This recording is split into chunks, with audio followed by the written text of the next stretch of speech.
In a forgotten corner of West Africa, where the red earth cracked under a merciless sun and the rivers shrank to silent trickles, a village teetered on the edge of despair. Children cried from thirst, fields turned to dust, and hope withered like the crops in the barren soil. Yet, in the midst of this suffering, a young orphan named Sade carried a secret that could change everything. Shunned by many and unseen by most, she would soon discover that destiny had been quietly waiting for her. One moonlit night, guided by whispers in the wind, Sade stumbled upon an ancient drum buried in the roots of a sacred baobab. Its surface was etched with symbols older than memory, and when her trembling hand struck it, the air trembled with ancestral voices. But power never comes without a price, and Sade would soon learn that saving her village meant sacrificing the very thing she held most dear. The sun was no longer a blessing in Sade's village. Once, its golden warmth had ripened the yams and sweetened the mangoes, but now it scorched the land with merciless fury. Day after day, the sky stretched wide and empty, a cruel canvas of blue with no clouds to soften its glare. The earth cracked open like broken pottery, and the wells, once full of life, had sunk into silence. Children cry from thirst, mothers whispered prayers to the gods, and the elders sat in silence, their wrinkled faces turned toward a heaven that no longer answered. Sade walked barefoot across the dusty path, a calabash balanced on her head, though there was no water left to fetch. At only 12 years old, she carried more than her share of burdens. Orphaned when sickness swept through the village, she was passed from one relative to another, treated more as a helper than a child. Though her hands were quick and her spirit uncomplaining, she felt the weight of loneliness pressing harder than the scorching sun above. The other children mocked her, calling her the girl of no one, and their laughter stung worse than any hunger. Despite her loneliness, Sade carried within her a quiet strength. She listened when others ignored, and she noticed what others overlooked. The way the wind sighed through the baobab leaves, the rhythm of the crickets at dusk, even the way the earth seemed to groan beneath her bare feet. She felt them all as though the land itself was whispering to her. Yet she kept these feelings hidden, for in the village such talk was dismissed as foolishness. Still, she could not silence the sense that something ancient and unseen walked beside her in the silence of the drought. That evening, as the sun dipped low and painted the horizon in red and gold, the village gathered at the square. The elders led prayers, their voices cracking like dry wood as they called upon the gods of the river and the sky. Women laid down small offerings of groundnuts, cola, and calabash bowls of palm wine, though even these gifts came from near-empty stores. The drummers, once the heartbeat of the village, sat idle with their silent instruments. Without rain, there was no joy, and without joy, no rhythm could rise. The silence of the drums felt heavier than the silence of the sky. Sade lingered at the edge of the gathering, her eyes fixed on the horizon. Her stomach growled, but she thought little of food. Instead, she felt a strange tug, as though the evening wind was beckoning her away from the square, away from the tired prayers and hopeless eyes.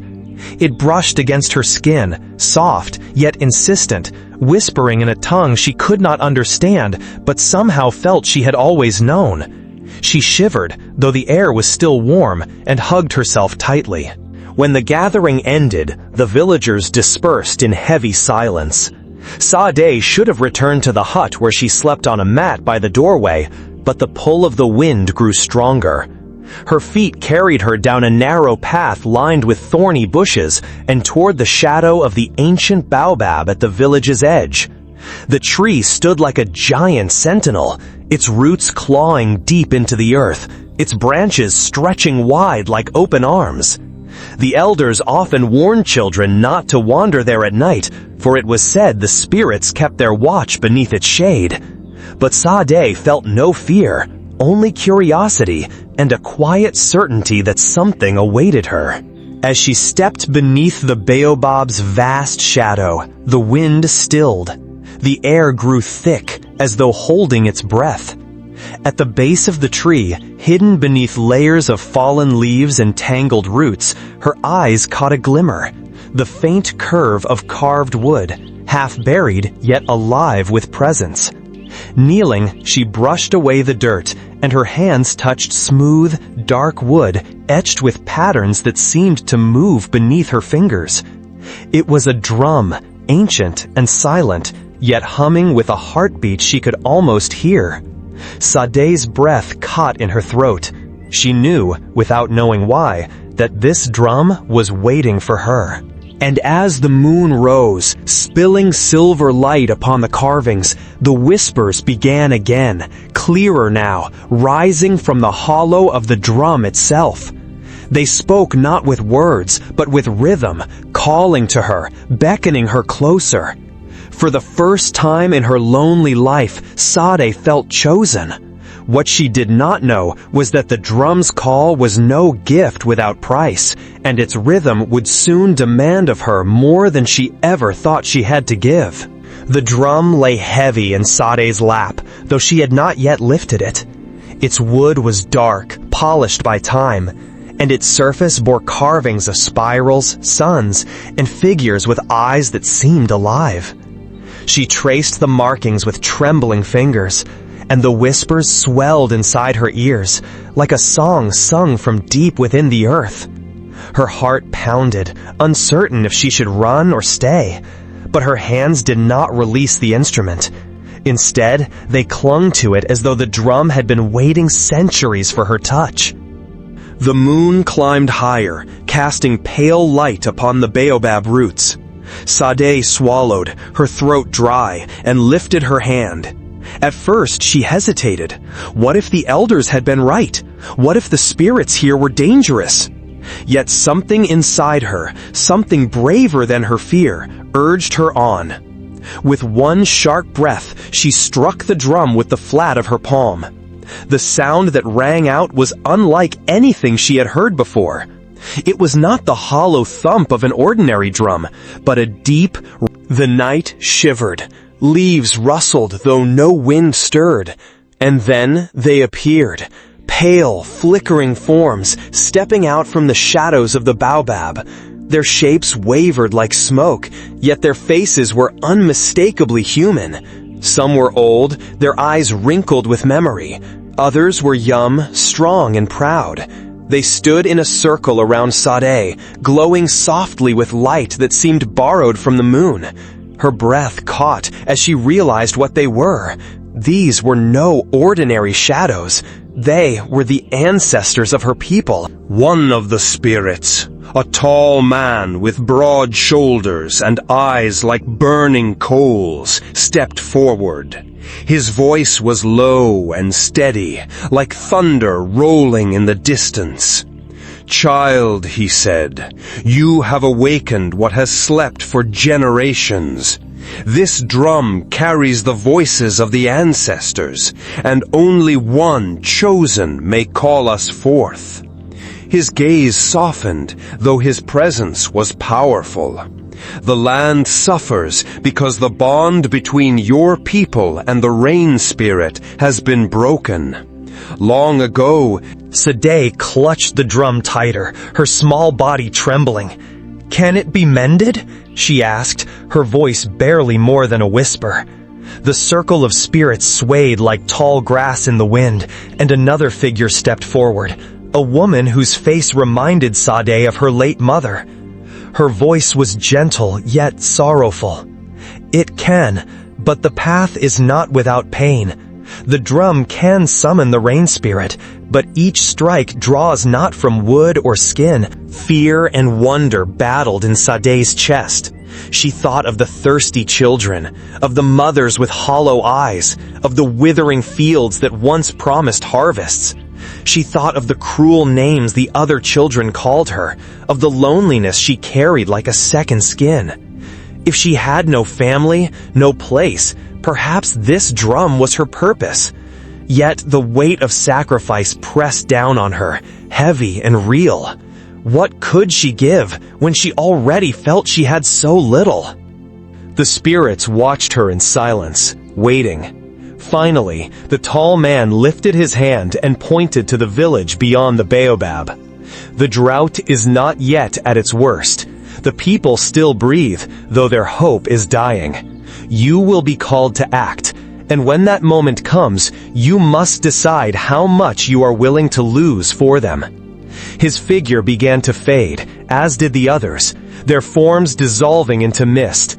The whispers dimmed, leaving only the drum's faint hum in Sade's lap. Alone once more, she sat beneath the vast tree, her heart torn between fear and destiny. As the dawn crept over the horizon, painting the sky in soft pinks and golds, Sade rose with the drum cradled against her chest. The village would soon stir, unaware of what she had seen, unaware of the power she now carried. To them, she was still the orphan girl, the one with no parents and no name worth remembering. But in the quiet of her heart, Sade knew that everything had changed. The ancestors had chosen her, and whether she was ready or not, the morning after her encounter beneath the baobab, Sade returned to the village with the drum carefully hidden beneath a cloth. The weight of it pressed against her side, as though it carried not only wood and hide, but the burden of choice itself. She went about her chores in silence, sweeping dust from the yard, grinding cassava, fetching empty gourds, as if to trick herself into normalcy. Yet everywhere she looked, she saw the truth the ancestors had spoken. The women's eyes were hollow with worry. The men whispered of leaving to seek greener lands. Children licked their cracked lips, dreaming of water as though it were a distant legend. Desperation hung over the village like smoke. That evening, as the last light faded, Sade slipped away from her guardian's hut and returned to the baobab. The whispers stirred again, faint but familiar, as though the ancestors were waiting for her. Kneeling beneath the roots, she uncovered the drum. Her palms tingled with both dread and longing. She remembered the tall spirit's words, "Each strike draws from you." But she also remembered the children's cries, the mother's weary shoulders. Taking a deep breath, she raised her hand and struck the drum once. The sound that followed was low and resonant, rolling outward like a ripple across still water. The air shifted. From the shadows stepped a figure, smaller than the spirits she had seen before, yet radiant in its own way. It was a spirit of fertility, its form shimmering with vines and blossoms that wilted and bloomed all at once. Its eyes glowed green like new shoots after rain. "Child of dust," the spirit murmured, voice like rustling leaves. "You call in hope, though your strength is small." Sade's voice trembled. "The village is dying. The wells are empty. Will you help us?" The spirit tilted its head, studying her with ancient patience. "I cannot break the drought, for that belongs to the rain spirit alone. But I can remind the land of its rhythm. Return offerings to the sacred places that your people have forgotten. The riverbed, the shrine stone, the roots of this baobab. Only then may the bond be mended." It leaned closer, its breath fragrant with the scent of wet earth after rain. "But be warned, child, your people may not understand your path. Some will beg you to use the drum again, even when the cost is more than you can bear." Sade nodded, her heart racing. "I'll do as you say." The spirit smiled faintly and placed a hand, cool, weightless, upon her brow. A warmth surged through her body, and when she looked again, the spirit had dissolved into the night air. For a moment, she sat trembling, uncertain if it had been real. But then she noticed something strange. Dew glistening on the grass at her feet, tiny droplets sparkling in the moonlight. It had been weeks since she had seen even that much moisture on the earth. The next morning, whispers spread quickly through the village. Someone claimed to have seen green shoots sprouting near the edge of the yam field. Another swore the morning air carried a trace of coolness. The elders dismissed it as imagination, but the villagers' eyes turned suspiciously towards Sade. She had returned late the previous night, her clothes smelling faintly of the baobab shade. Children, once her tormentors, now followed her steps with uneasy curiosity. Some whispered that she had made a bargain with dark spirits. Others, more desperate, begged her with hungry eyes.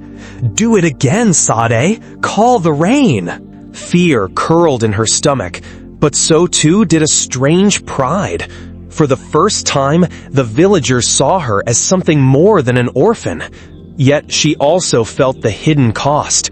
After playing the drum, her body had been weak, her palms raw and aching, as though the spirit's touch had drained part of her strength. If one beat could take so much, what would happen when she struck the rhythm meant for the rain spirit? As days passed, tension in the village deepened. The tiny green sprouts withered quickly beneath the relentless sun, and murmurs of doubt turned to anger.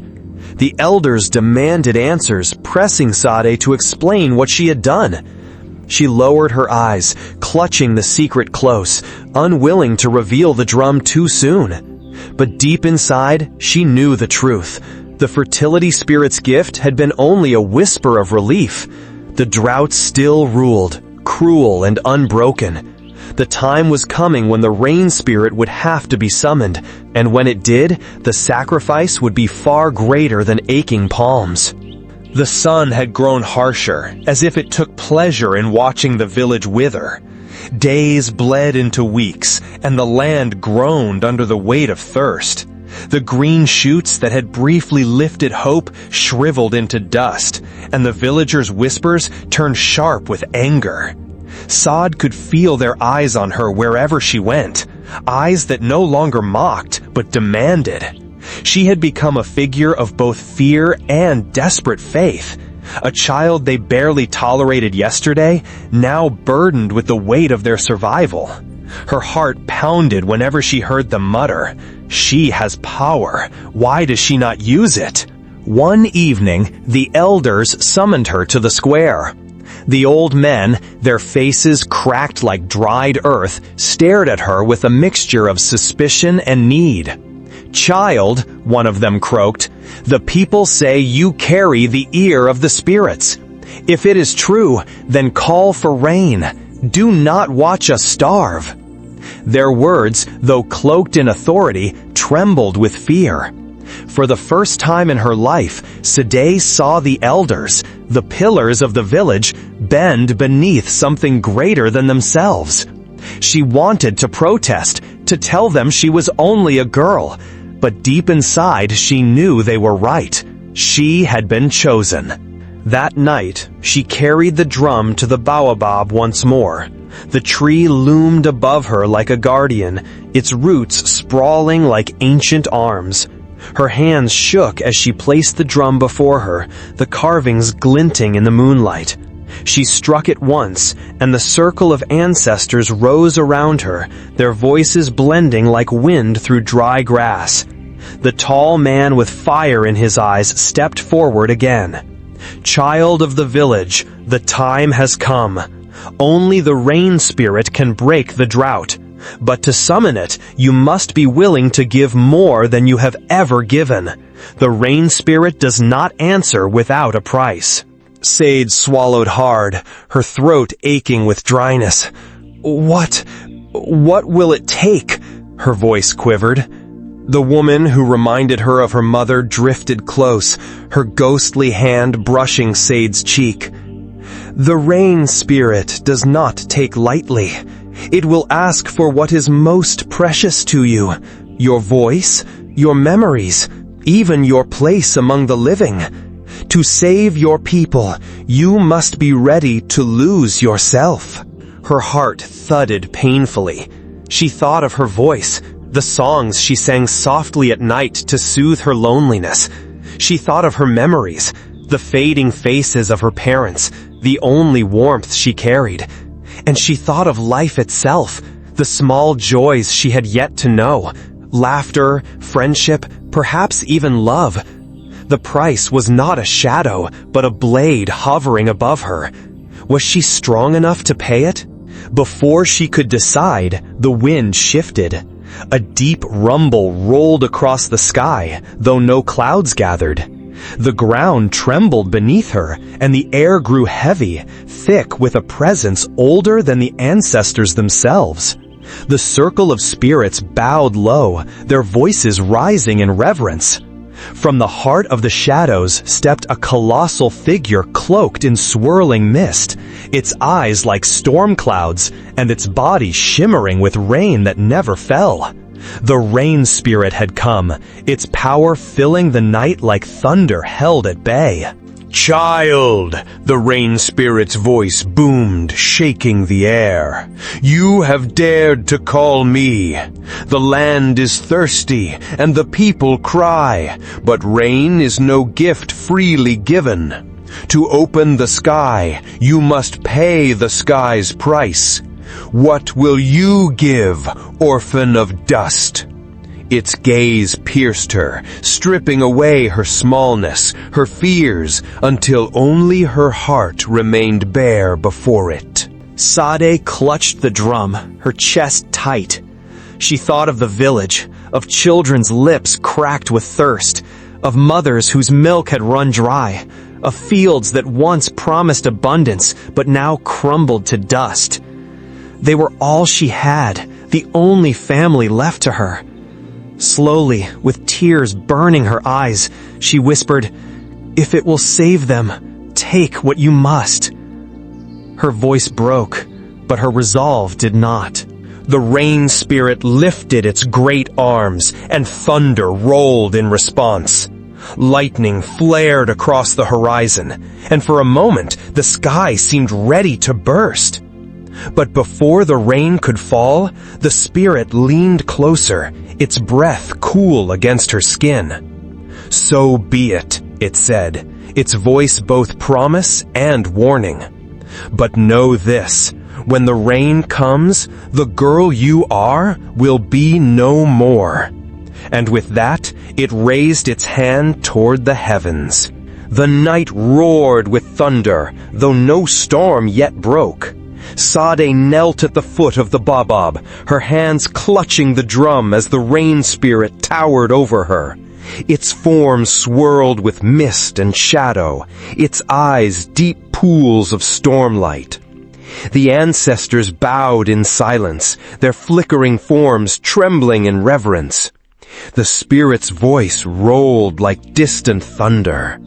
"Child of no one, you have called me. The sky is heavy with rain, but it will not fall until my price is paid. What will you surrender to open the heavens?" Sade's chest tightened as if a hand pressed against her heart. Images flashed before her eyes, her mother's smile, her father's laugh, the songs she sang alone in the dark to keep loneliness at bay. Her memories were her only treasures, the last proof she belonged to someone. But the villagers had nothing. Without rain, they would wither, their lives fading like smoke. She lifted her gaze to the spirit. "Take my memories," she whispered, her voice quivering. "Take the faces of those I love, if that is what it takes. Let the rain fall, even if I forget who I am." The rain spirit studied her with its vast, stormy eyes. For a long, breathless moment, the world stood still. Then, slowly, the spirit stretched out a hand of swirling mist and touched her brow. A chill surged through Sade, spreading from her head to her heart. She gasped as warmth drained away, replaced by a hollow ache. The faint images of her parents slipped like sand through her fingers. The curve of her mother's lips, the sound of her father's voice. She reached for them, desperate to hold on, but they dissolved into silence, leaving her with nothing but the ache of loss. At that moment, the heavens opened. A sound like a drumbeat shook the sky, and then the first drop of rain fell, heavy, cool, alive. It splashed on Sade's cheek, mingling with her tears. Then came another and another, until the air trembled with the roar of falling water. The villagers rushed from their huts, arms lifted to the sky, laughter and cries of joy breaking like thunder.